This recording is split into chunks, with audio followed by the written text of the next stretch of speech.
I could really get used to that. It's really nice. So really great to be here tonight with you guys. About 10 years ago, I was on a friend of mine's porch back in North Carolina, drinking a couple of adult beverages, as girlfriends do. And my friend was the mother of a very fiercely independent 9-year-old daughter. And my friend casually commented, she said, you know, if I were to die today, she wouldn't wake up tomorrow morning and she probably wouldn't even know I was gone. She wouldn't skip a beat. Well, through the week, that comment kept going through my head. And I was compelled to call my friend back for 2 reasons. One, because I wanted to see if she really believed that. Was it true or was she kidding? The second reason is because if she did believe it, I wanted to set her straight. Her very presence in her daughter's life, whether she said anything or not, was the model and the mentor for how that little girl was learning to become a woman, how that little girl was learning to navigate the world.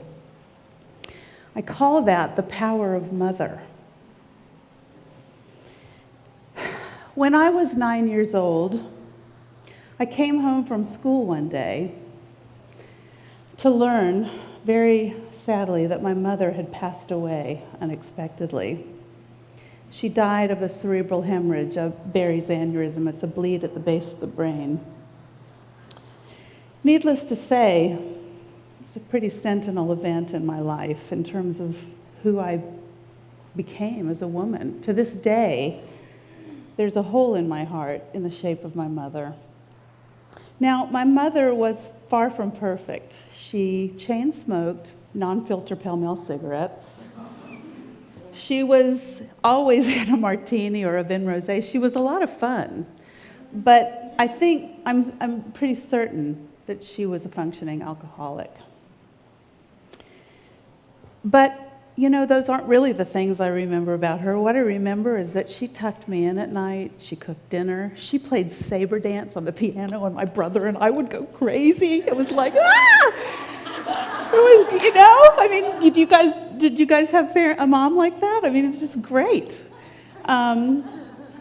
She taught me not to lie. She nurtured my creativity. And in an otherwise unsafe world, I knew I was safe in the love of my mother. And I believe that is what saved me. My parents had been divorced for about 6 years, and my father had left California and gone back to Virginia. So he came to get me and my brother to take us back after the funeral, back to Virginia, where less than 30 days later, he was getting married. Yeah. My stepmother found herself in the precarious situation. Can you imagine? The acquisition of 2 children, and she had one, 2 kids who had just lost their mother. It's a lot to ask of even the healthiest soul. To add to that, she wasn't adequately prepared, and to add to that, it was 1967. You know, we weren't talking about that stuff then. It was just, let it be. In the ensuing years, there was a lot of verbal, emotional, and physical abuse. And while we tried to make a family, and sometimes we did, the things that stuck out the most to me, and to this day do, are the negative things. Neither one of my mother figures were a good role model. When mothers die, we tend to canonize them, but over time I've realized that, you know, even my mother wasn't perfect, and as a result, I had no role model. I didn't know how to become my true self. And I think overall, I really believed the silent message that I wasn't worthy to be loved. There are common themes, I believe that there are common themes that sort of show up when people are subject to abuse or abandonment. And they're things like fear, aloneness, a real sense of aloneness, even when you're in a crowd of people. Depression, anger, numbness, or the desire to numb. And for me, I think there was something in particular that I sort of realized and is present to this day in my 54-year-old life. There's this tendency to live on the periphery of life, to be always an observer, but almost a participant. You know, just I don't belong. But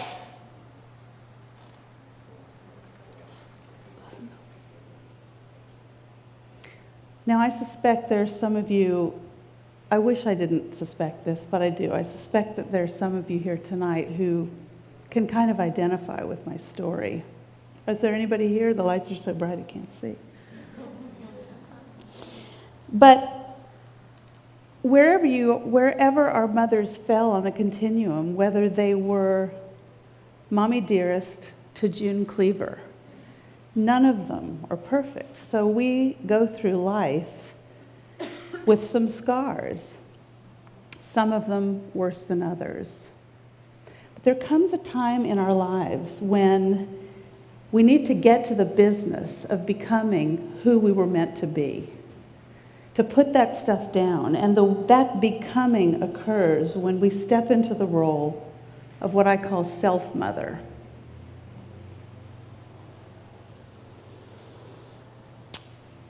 Without a role model, though, what does that mean? What is self-love? What is self-compassion? Is it a yoga class? Maybe a little Nia? Just learned about Nia. I really like it. Maybe it's a hot yoga class. The thing is, it's hard to know because there's no role model. So you make a lot of choices that maybe are the right choices, but sometimes aren't. Now, I want to tell you about my son. I'm the mother of a 31-year-old son. He is my finest production. He's going to see this and go, "Oh, Mom." He always does. But throughout my pregnancy with him, there was that numbness I talked about. I mean, I had no point of reference, and I was young. I was 22. But when he was born, there was this ignition in me. It was a pilot light. I had never loved like that before. It's unbelievable. It's organic. And frankly, I think it's the thing that keeps us from wringing their little necks. I do. Right? Yeah. Amen, Mama? Oops, I'm pulling my microphone off. So, throughout life, I made a lot of choices because of lack of a role model and lack of self-definition that perhaps weren't in my best interest. And I could really recant some of them to you, but I'm just going to tell you a story that kind of sums it up. You're hungry. You're walking down the street and there's a cafe. You go in, you look at the menu, you order your sandwich, they bring it out. Now this sandwich, the way they make it, it's a gorgeous piece of ciabatta bread, hot, still just fresh out of the oven, some Dijon mustard, maybe some Cowgirl creamery cheese, some heirloom tomatoes from the farmer's market, maybe a little prosciutto if you are carnivorous. And then on that top, I know, right? On the top piece of bread, they just take this healthy dollop of poop, spread it oh so nicely on the top of that bread and put it down, okay? Bring it out, serve it to you. They may not even tell you that there's poop on the sandwich. But if they did, you probably wouldn't hear it because you are so hungry. You are so hungry. So you dive in heartily, you take a bite. I know. You know, I know. For the squeamish here, bear with me. So you take a bite, and you might not notice that there's something wrong with it. Maybe you do, but you're so hungry, You're willing to keep taking those bites. With every bite, it gets a little more evident. Something's not right. So what do? Do you throw it in the trash can? I don't, usually. I'm a slow learner.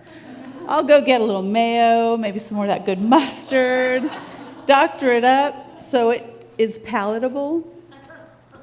But girlfriends, at the end of the day, it is a shit sandwich. Right? It is.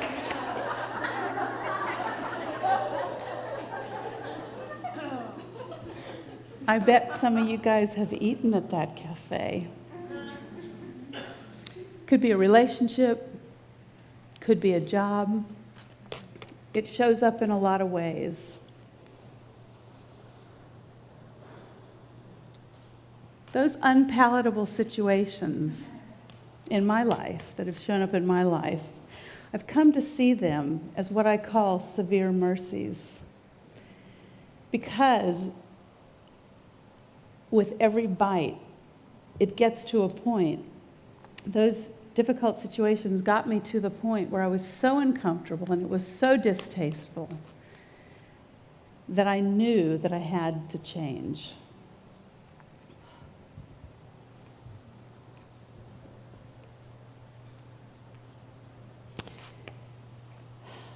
And that change is when you turn that love that you're so willing to give to everybody else and you save a little bit of it for yourself.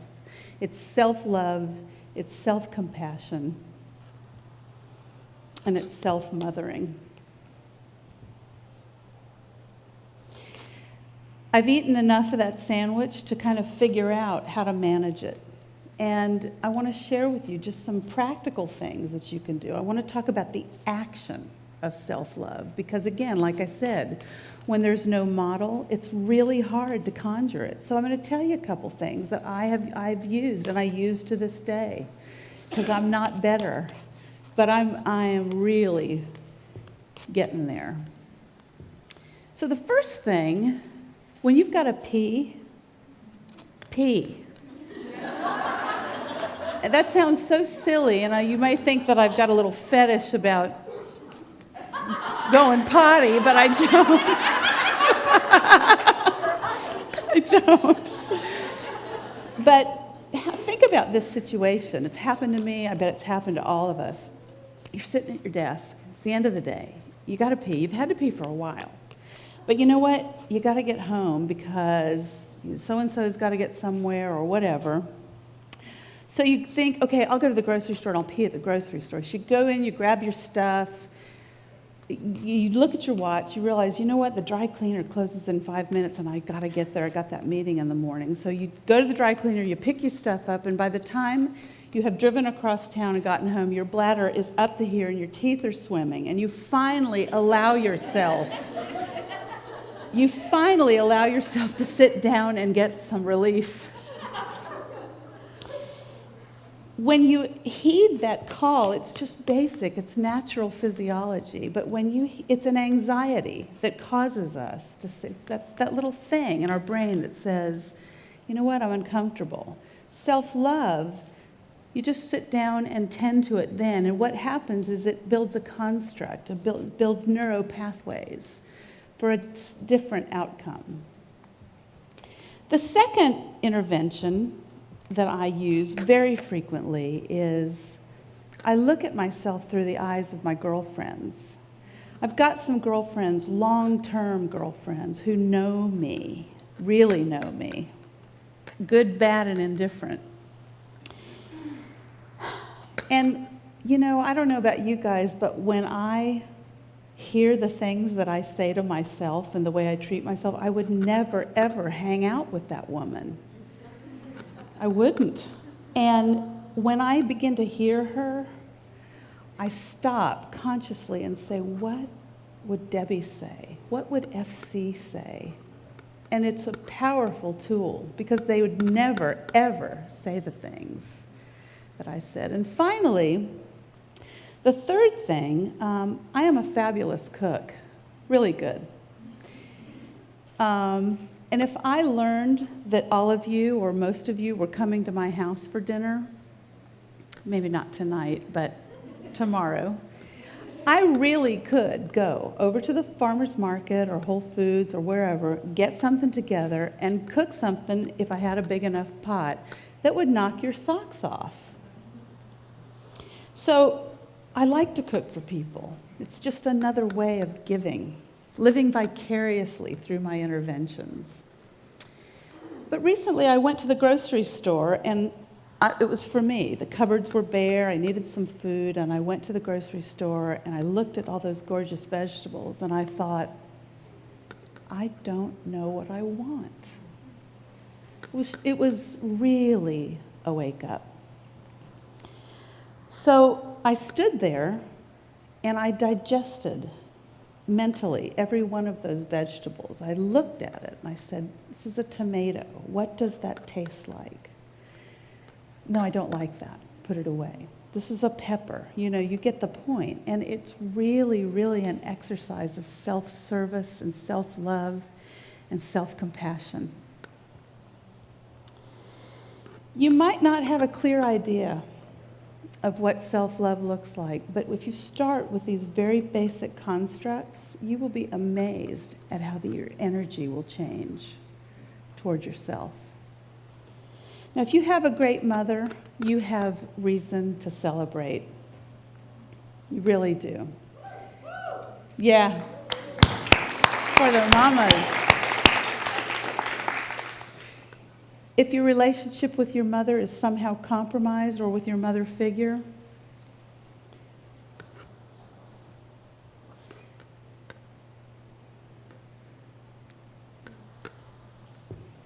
what about that? Let's see. If it's compromised, there comes a time when, if you can turn your love into yourself, it is a place of healing and it's a place of forgiveness. And it's a powerful place to be. Your legacy to yourself and to your children, or to your children who are not yet born, is for you to boldly and lovingly step into the power of mother. Thank you.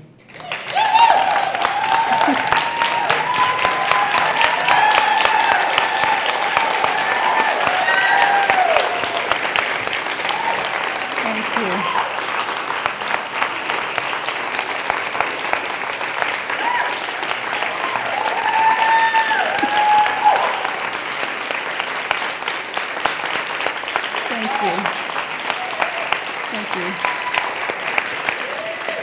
Thank you.